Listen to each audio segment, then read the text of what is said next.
Good afternoon. Good to see everyone. Exciting victory on Saturday. First thing, just appreciate the people that were there. Made it a great atmosphere. Got loud. I think it impacted the communication piece from Montana. But overall, when you can average 10.8 yards a carry, 9.8 yards per play, +2 in turnover margin. I think Caden was 44-yard average in punt, 4 touchbacks by Will. There was a lot of positives during the day, 6 sacks. Good collective effort out of our team. That was the thing that we talked about all week long, that this was going to have to be a game of complementary football. We had seen the week before Montana in their first round game got down, and all of a sudden explosive plays got them right back in it, and we were able to win that battle. I think we had 15 explosive plays offensively and gave up 4 on the day. And so defensively, really, giving up probably just 2 touchdowns defensively. The last one with 30 seconds left. Sometimes, when you have some younger guys in, those things are going to happen. But I thought we played really well, did a good job of – I thought at times I made the comment after the game, and I still, during the third quarter, I thought defensively we played as fast as we've had and really solid defensively. And it was fun to see as we get into this time of the year. Got a big game this week. I'll throw it out there. It'd be great to see the Dome packed. A team that wants to go 1,000 miles an hour and run as many plays as they can. Our fans can significantly impact how an opponent's offense operates. I think in the last 4 games they averaged about 84 snaps, 500 yards, and 41 points. So we're going to have our work cut out for us. We're excited about it. Anytime we get a chance to play in December in the Fargo Dome, that's a good thing. And I know from after the game, our kids are excited about this time of the year, and they're looking forward to it. And you can even see our young kids excited about having another opportunity to get ready for this week. I'll open it up for questions.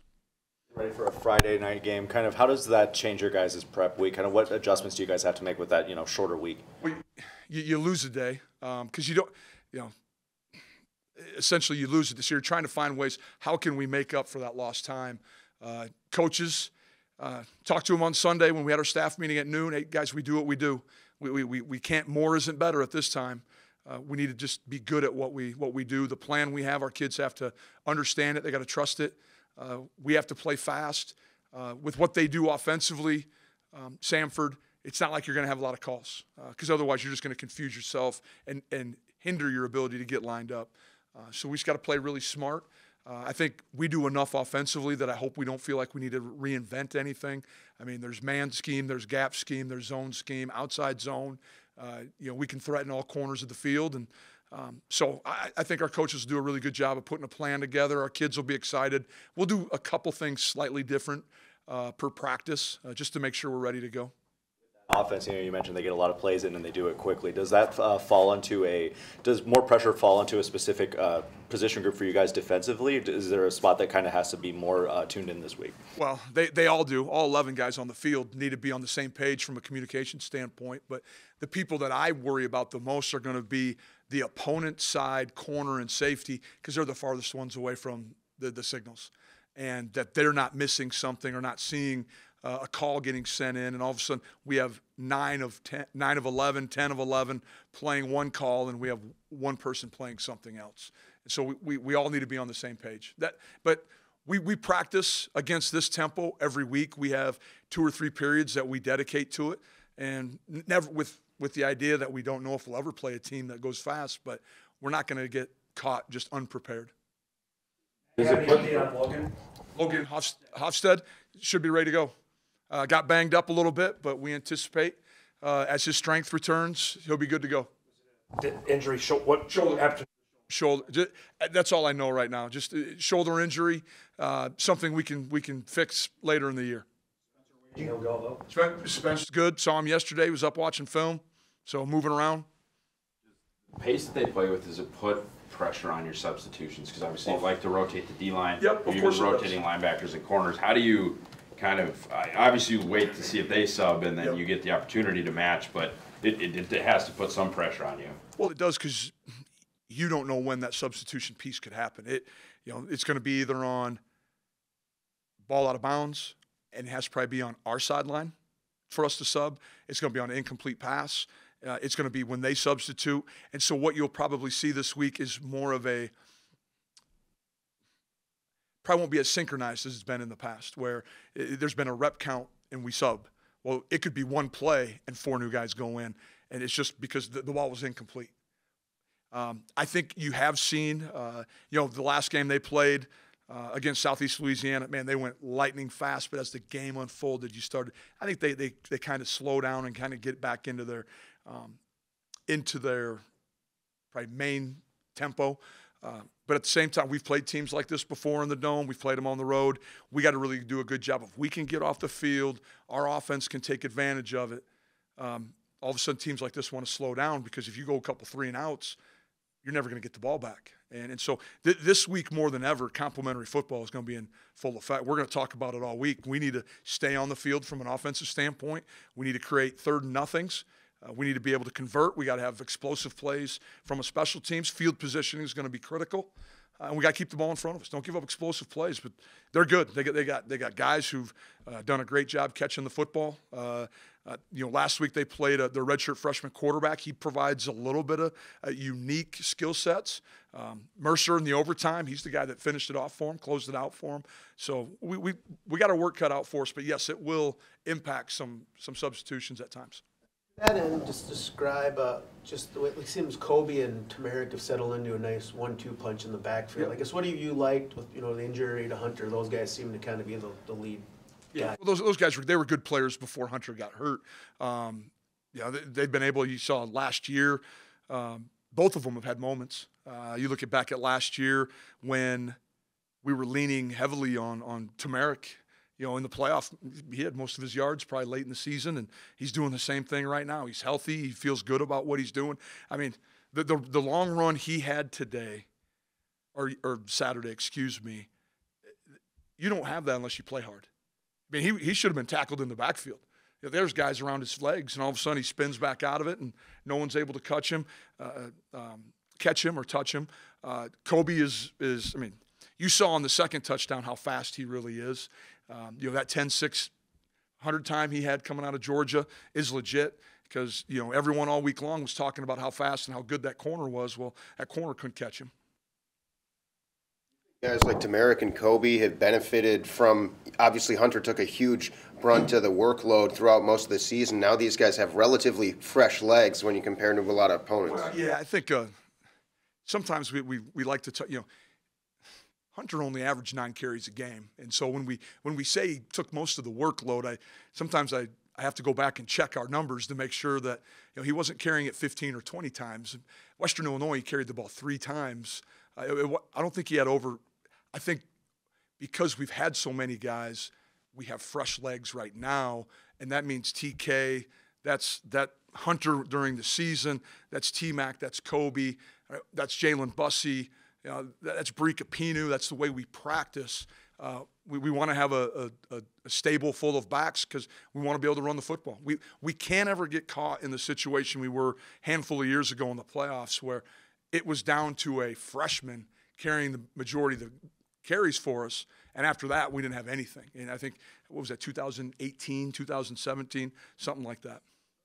The Valley of Hunter Brosio, obviously Logan is healthy, but if he wasn't, I mean, he's just been kind of the constant among the fullbacks. And Luke Waters, too. Yeah, they do a great job. They can play on just the flexibility that we can utilize those guys with. They play on the ball, off the ball, in the backfield. They're special team guys as well. Hunter's done a tremendous job of long snapping for us this year, actually getting recognized, I believe, by the conference for that. And just his role, his value continues to expand. And a guy like Luke Waters, same thing. It's you never know when it might be the play that busts the big one. And Luke comes in. He may only get 10 to 12 snaps a game, but he is always ready to go, and that's exciting. It doesn't matter how many reps; it's the quality of the reps that you're in there.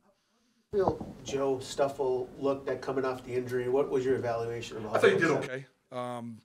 I'm sure there was times where he was probably a little passive because coming off an injury, wearing the brace, even though he had worn it all week long, just a little bit different. But anticipate he'll get closer and closer to being 100% this week. Start going to practice? I don't know yet. Haven't talked to our medical people. I know last week he was complaining that how poorly out of shape he was. So that tells me he's getting closer to playing because he's complaining now. Describe the progress of Dylan Hendricks after being away from the game so long. You know what? It's good you asked that question. I'm going to bring Dylan up. Dylan's had some moments in his career here at NDSU where he almost wasn't a Bison. Had made some very poor choices. He knows exactly what I'm talking about. I'm sure he'll listen to this. And it's exciting to see a young man be able to flip it around and have success. He's got great friends on this team. He has the support of our coaching staff. We continue to pour into him. He's battled a lot. And for him to start seeing this success and just the sheer enjoyment, when he had that sack on Saturday, the thing I'm showing our team today is everyone on the sideline and how excited they got for number 95's success. But it's good to see, and it's at the right time of the year for us. Now we got to keep him there and keep him healthy and keep him moving forward. But every week he just seems to get a little bit better and better. Do you anticipate seeing both their quarterbacks on Friday? I don't know the extent of the injury of the starter. I mean, he's a tremendous quarterback. Is it higher? Is that how you say it? Probably at different times. I know in Mercer game, all of a sudden they got in overtime and they brought in the other quarterback and ran a little quarterback run game. Southeast Louisiana struggled on third down. A lot of that quarterback counter back to the open side and 3-by-1 formations. He's got a burst. He's got some juice to him, and we're going to have to do a really good job. I know, and I'm sure they want to clean up the turnovers because those allowed Southeast Louisiana to stay in that ball game. Out to you about them. Their only loss is to the best team in FBS football in Georgia. That right there stands out, and to go down there and be competitive. I think it was, if I watched the game, just spun it really quick today, I think it was 30-0 at halftime and finished 33-0. So, I mean, it's not like they went in there and just laid down for, one of the best football teams in the country, one of the best programs in the country. They went down there and competed and played extremely hard. They do a great job of moving the ball. They stress you with their tempo. They got good, and then they have good talent on top of that. We have to find ways to keep our offense on the field, and that'll be a challenge. Progress you've seen from Cole Wisniewski since coming back from his injury and the impact he's had on this defense? Well, Cole's a very good football player just to begin with. It's given us greater depth at the linebacker position, of course. He could play Sam and Will. I would have anticipated if he'd have been around healthier earlier, we may have had him play some Mike at different times. But just because of the timing of his return, we wanted him to return to what he was comfortable. That's the fastest way to get him on the field. But helping us now on special teams, helping us defensively, playing a lot of snaps for us. We got a good group there. And, I know you asked about Cole, but I should say something probably about Nick Kubitz.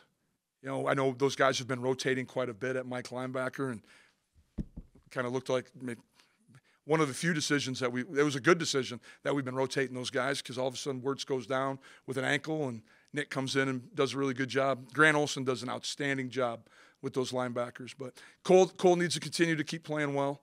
He does a great job, leadership as well in that room. He's played a lot of football. No specifics, but you've got signing day coming up. Yep. Guys hitting the portal. Christmas for our staff. You end up with, extra scholarships you didn't know you might have. How does some of that math work, and I guess how are you guys working towards Christmas? Well, the roster management piece, I've joked with our staff. You've seen the movie A Beautiful Mind with Russell Crowe when he has all those equations going through his head or written on the wall. That's what our scholarship board looks like right now. Just trying to make sure you got to add the right pieces at the right time, trying to project where there could potentially be a hole within your roster. I would get into greater detail, but Colleen's back here, so I can't say any names or anything. But no, there's a potential we might have to take a transfer or two this year. I've said it before. You can't lose third-year players and continually bring in freshmen because eventually you're going to not have any veteran presence on your football team.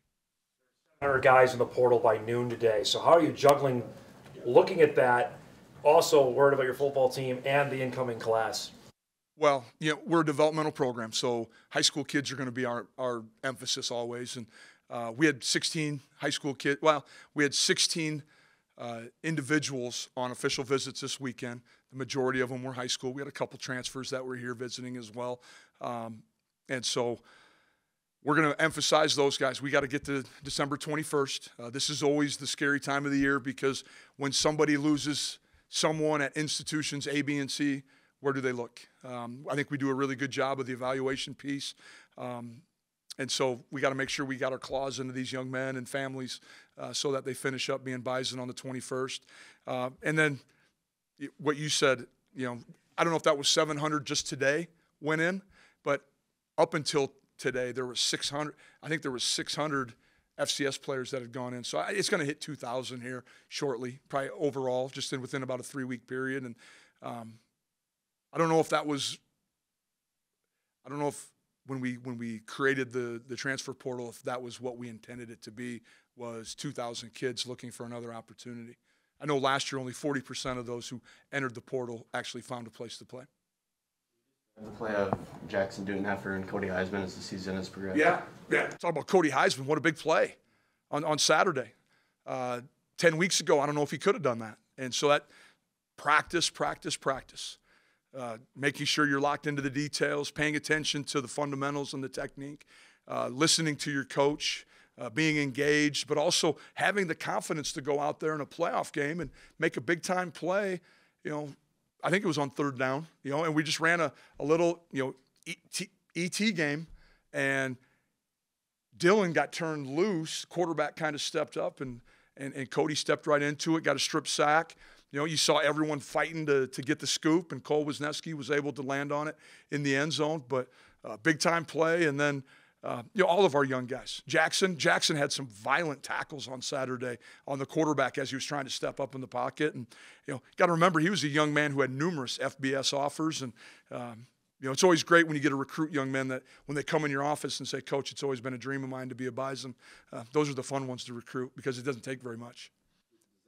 Kind of put or take some weight off of Eli in a potential return where it's like, okay, just give us 14 really good snaps because we've got these other guys. When and if we ever get to that point with Eli, I don't know if you were trying to lead me down that, see if he was going to play, but when and if he's ready to go, of course it does. I mean, we're playing a better branded defense recently with a couple redshirt freshmen, 3 of them, because you got to throw Cole Menz in the mix as well, have really solidified what we're doing up front. Great job by Coach Gazer. I mean, I got to continue. He's been here for 13, 14 years, and his product, his work that he does is unbelievable.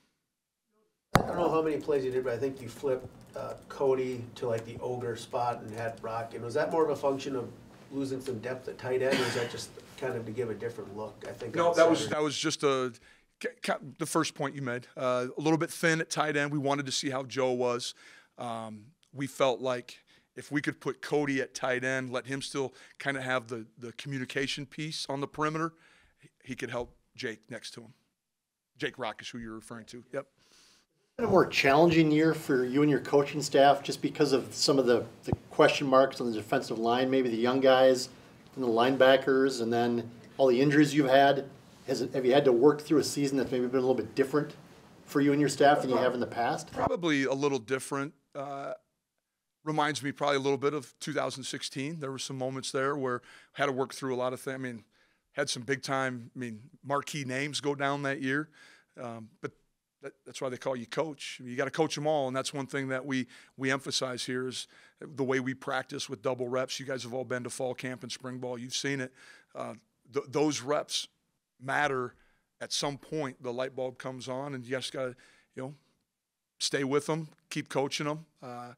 They'll mature at some point. You just don't know when. And fortunately, we've had some D linemen, some linebackers that have all really stepped up and have a pretty good idea what's going on right now. So hopefully we can continue that trend and continue to play solid football on the defensive side.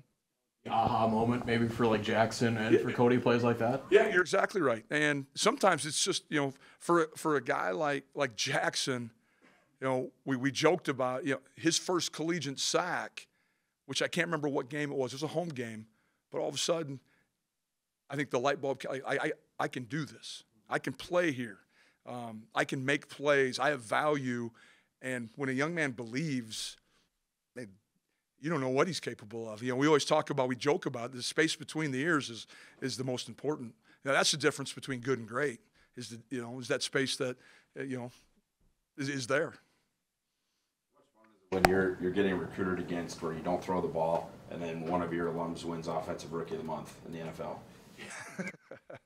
Pretty good, I mean, I think you look at both of our rookies in the NFL. Guys playing on different levels. Cordell and Christian, highly competitive, highly successful first years in the NFL. I think we could all chalk that up right now. But at the same time, you talk about two guys that are about as humble as you can find. I mean, I find it, it still amazes me in a good sense when we go on the road to Southern Illinois. Cordell Volson's right there with us.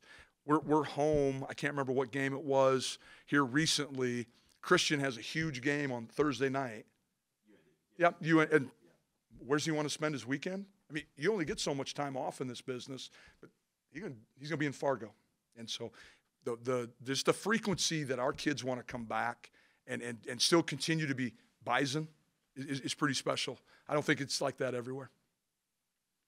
A SoCon team come up here last year for the quarters, East Tennessee State. Yeah. I know they're different teams, they run different things, but are there similarities in size and speed and is it, we always talk about somewhat hard to say, right? We don't have any, trying to figure out just how good they really are is always a challenge because we don't have any similar opponents. We don't have any, and so I don't know if they're just schematically they're so different that I don't know if I would compare the two.